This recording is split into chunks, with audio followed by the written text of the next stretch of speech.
প্রিয় সপ্তম শ্রেণীর ছাত্রছাত্রীরা, আর মাত্র কয়েকদিন পর তোমাদের সেকেন্ড ইউনিট টেস্ট পরীক্ষা। তাই তোমাদের পরীক্ষায় চূড়ান্ত সফলতা অর্জনের জন্য আজ আলোচনা করব সেকেন্ড ইউনিট টেস্ট পরীক্ষার ভূগোল সাবজেক্টের অতীব গুরুত্বপূর্ণ একটি কোয়েশ্চেন পেপার নিয়ে। তাই ভিডিওটি প্রথম থেকে শেষ পর্যন্ত দেখো, কেননা তোমাদের স্কুলে এমন প্রশ্নপত্রে আসবে। শুরু করছি আজকের আলোচনা। দ্বিতীয় পর্যায়ক্রমিক মূল্যায়ন 2026 ক্লাস 7, বিষয় ভূগোল, পূর্ণমান 50, সময় 1 ঘন্টা 40 মিনিট। দাগ নম্বর 1, সঠিক উত্তরটি বেছে নিয়ে লেখো। একের দাগে তোমাদের 10টি এমসিকিউ প্রশ্নের উত্তর দিতে হবে। প্রথম প্রশ্ন, বায়ুর চাপ মাপার যন্ত্রের নাম? উত্তর option C, barometer. Next question number 2, ভারতের একটি অন্তর্বাহিনী নদী হলো? উত্তর হবে লুনি। নেক্সট কোশ্চেন নম্বর 3, নিরক্ষরেখার সাপেক্ষে ভারত অবস্থিত? উত্তর হবে উত্তর গোলার্ধে। পরের প্রশ্ন, আন্তর্জাতিক তারিখ রেখা যে দ্রাঘিমা রেখা অবলম্বনে আঁকা হয়েছে তার মান হলো? উত্তর হবে 180 ডিগ্রি। নেক্সট কোশ্চেন, সমুদ্র পৃষ্ঠে বায়ুর চাপ হলো? উত্তর 1013.25 মিলিবার। পরের প্রশ্ন কোশ্চেন নম্বর 6, মাটির সৃষ্টিতে পরোক্ষ প্রভাব ফেলে? উত্তর হবে উদ্ভিদ। নেক্সট কোশ্চেন নম্বর 7, কোনো মানচিত্রের সমচাপ রেখাগুলি খুব কাছাকাছি অবস্থান করলে সেখানে? উত্তর হবে বায়ুচাপের পার্থক্য বেশি হয়। পরের প্রশ্ন কোশ্চেন নম্বর 8, ভূভাগ ভাঁজ খেয়ে উপরের দিকে উঠে যে পর্বত সৃষ্টি হয় তার উদাহরণ হলো? Option A Satpura, option B Bhoj, option C Kilimanjaro, option D Himalaya. এই প্রশ্নের উত্তরটি তোমরা আমাকে কমেন্টে জানাবে, আর চ্যানেলে নতুন হয়ে থাকলে চ্যানেলটিকে সাবস্ক্রাইব করে দেবে এবং ভিডিওটি তোমার বন্ধুদের মধ্যে শেয়ার করে দেবে। নেক্সট কোশ্চেন, সাফানিয়া তৈলখনিটি যে দেশে অবস্থিত? উত্তর সৌদি আরব। পরের প্রশ্ন, নদীর উচ্চ প্রবাহে ভি আকৃতির উপত্যকা সৃষ্টির অন্যতম প্রধান কারণ হলো? উত্তর অপশন সি, নদীর নিম্নক্ষয়ের ক্ষমতা বেশি হওয়া। পরের প্রশ্ন, আফ্রিকার ক্রান্তীয় তৃণভূমিটি হলো? উত্তর সাভানা। নেক্সট কোশ্চেন নম্বর 12, উষ্ণ মরুভূমি সৌদি আরবে পৃথিবীর মোট খনিজ তেল সঞ্চিত আছে? উত্তর 26%। পরের প্রশ্ন, পৃথিবীর প্রথম মানুষের উদ্ভব হয়েছিল? উত্তর পূর্ব আফ্রিকাতে, অর্থাৎ option A is the correct answer. Next দাগ নম্বর 2, নিচের প্রশ্নগুলি নির্দেশ মতো উত্তর দাও। দাগ নম্বর 2.1 শূন্যস্থান পূরণ করো। যে কোনো 5টি প্রশ্নের উত্তর করতে হবে। প্রশ্ন নম্বর ক, 1 ডিগ্রি দ্রাঘিমা ঘুরতে পৃথিবীর সময় লাগে ড্যাশ মিনিট? উত্তর 4 মিনিট। নেক্সট প্রশ্ন নম্বর খ, হিমালয় ও কুয়েনলুন পর্বতের মাঝে অবস্থিত একটি পর্বত বেষ্টিত মালভূমি ড্যাশ? উত্তর তিব্বত। নেক্সট, টাইগ্রিস ও ইউফ্রিটিস নদীর ধারে ড্যাশ সভ্যতা গড়ে উঠেছে? উত্তর হবে মেসোপটেমিয়া। পরের প্রশ্ন, ব্যারোমিটার আবিষ্কৃত হয় ড্যাশ সালে? উত্তর 1643 সালে। পরের প্রশ্ন, টোকিও ইয়োকামা শিল্পাঞ্চল গড়ে উঠেছে ড্যাশ সমভূমিতে? উত্তর ক্রান্তীয় সমভূমিতে। পরের প্রশ্ন, পৃথিবীর উচ্চতম জলপ্রপাত ড্যাশ? উত্তর অ্যাঞ্জেল। নেক্সট, ছোট নাগপুরের মালভূমি হলো ড্যাশ মালভূমি? উত্তর হবে ব্যবিচ্ছিন্ন মালভূমি। পরের প্রশ্ন, একটি পর্বত বেষ্টিত মালভূমির উদাহরণ হলো ড্যাশ? উত্তর তিব্বত মালভূমি। নেক্সট, এক কথায় উত্তর দাও। যে কোনো 5টি প্রশ্নের উত্তর দিতে হবে।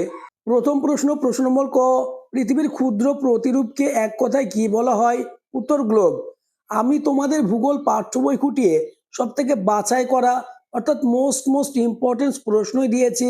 তাই প্রতিটি প্রশ্নের উত্তর পরীক্ষার আগে মুখস্থ করে নাও, তাহলে ভূগোল সাবজেক্ট নিয়ে তোমাদের আর কোনো দুশ্চিন্তা থাকবে না। পরের প্রশ্ন, প্রশ্ন নম্বর খ, কোন খাল দ্বারা আফ্রিকা এশিয়ার সঙ্গে যুক্ত? উত্তর হবে সুয়েজ খাল। নেক্সট কোশ্চেন, অ্যাটলাস পর্বতমালার সর্বোচ্চ শৃঙ্গটির নাম কি? উত্তর মাউন্ট তৈবকল। পরের প্রশ্ন, পৃথিবীর বিখ্যাত ভিক্টোরিয়া জলপ্রপাত কোন নদী পথে সৃষ্টি হয়েছে? উত্তর জাম্বেসি নদী। নেক্সট, ভেল্ট কাকে বলে? উত্তর দক্ষিণ আফ্রিকার নাতিশীতোষ্ণ তৃণভূমিকে ভেল্ট বলা হয়। পরের প্রশ্ন, প্রশ্ন নম্বর চ, চীনের ম্যানচেস্টার কোন শহরকে বলা হয়? উত্তর সাংহাই। নেক্সট, আগ্রা শহরটি কোন দুটি নদীর দোয়াব অঞ্চলে অবস্থিত? উত্তর হবে গঙ্গা ও যমুনা। পরের প্রশ্ন, পৃথিবীর প্রাচীনতম ভঙ্গির পর্বত কোনটি? উত্তর হবে আরাবল্লী। নেক্সট কোশ্চেন, পৃথিবীর ছাদ কাকে বলে? উত্তর পামির মালভূমিকে। পরের প্রশ্ন, পিত নদী কাকে বলে?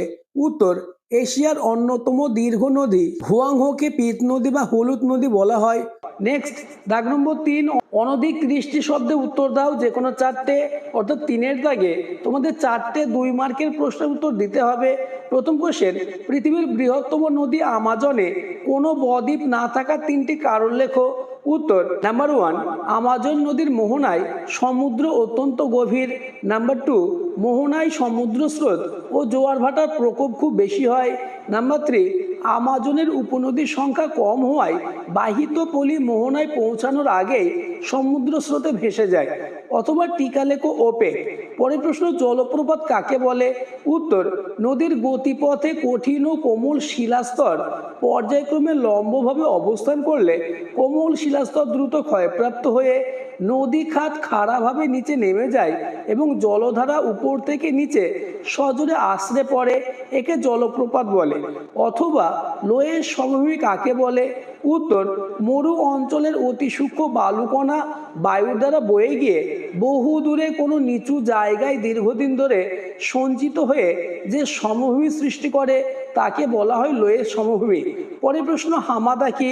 উত্তর, সাহারা মরুভূমির যেসব অঞ্চল বালিহীন এবং শক্ত পাথরে ঢাকা সেই রুক্ষ পাথুরে মরুভূমিকে বলা হয় হামাদা। অথবা পরের প্রশ্ন, মিয়েন্ডার কি? উত্তর, নদীর প্রবাহ পথে গঠিত বড় বড় আঁকাবাঁকা বাঁককে মিয়েন্ডার বলে। উদাহরণ, গঙ্গা, ব্রহ্মপুত্র এবং মিসিসিপি নদীর বিভিন্ন অংশে মিয়েন্ডার দেখা যায়। পরের প্রশ্ন, পাললিক শিলা দুটি বৈশিষ্ট্য লেখো। উত্তর, নাম্বার 1, এই শিলা স্তরে স্তরে সঞ্চিত হয় বলে একে স্তরীভূত শিলা বলে। নাম্বার 2, এই শিলা নরম ও ভঙ্গুর প্রকৃতির হয় এবং এতে জীবাশ্ম দেখা যায়। পরের প্রশ্ন, অথবা স্তরীভূত শিলা কাকে বলে? পাললিক শিলার অপর নাম স্তরীভূত শিলা কেন? উত্তর, যেসব শিলায় স্তরভেদ দেখা যায় সেই সমস্ত শিলাকে স্তরীভূত শিলা বলে। এবার প্যারা চেঞ্জ করে পয়েন্টস করবে। পাললিক শিলার অপর নাম স্তরীভূত শিলা হওয়ার কারণ, পাললিক শিলা স্তরে স্তরে গঠিত হয় বলে পাললিক শিলার অপর নাম স্তরীভূত শিলা। পরের প্রশ্ন, পর্বত বেষ্টিত মালভূমি কাকে বলে? উদাহরণ দাও। উত্তর, ভূ আলোড়নের ফলে ভঙ্গির পর্বত সৃষ্টির সময় মাঝখানে নিচু অংশ পর্বত দ্বারা বেষ্টিত হয়ে যে মালভূমি গঠন করে তাকে পর্বত বেষ্টিত মালভূমি বলে, যেমন তিব্বত মালভূমি। পরের প্রশ্ন, ইজিপশিয়ান কটন কি? উত্তর, নীল নদের বদ্বীপ অঞ্চলে লম্বা আঁশযুক্ত তুলোর চাষ হয়। লম্বা আঁশযুক্ত হওয়ায় এই তুলোর গুণমান ভালো হয়। বিশ্বজুড়ে এই তুলো ইজিপশিয়ান কটন নামে পরিচিত। নেক্সট, দাগ নম্বর 4, অনধিক 50 শব্দে যে কোনো 4টে প্রশ্নের উত্তর দাও, প্রতি প্রশ্নের মান 3 করে। প্রথম কোশ্চেন, মোস্ট ইম্পর্টেন্স, শিলা থেকে কিভাবে মাটির সৃষ্টি হয়?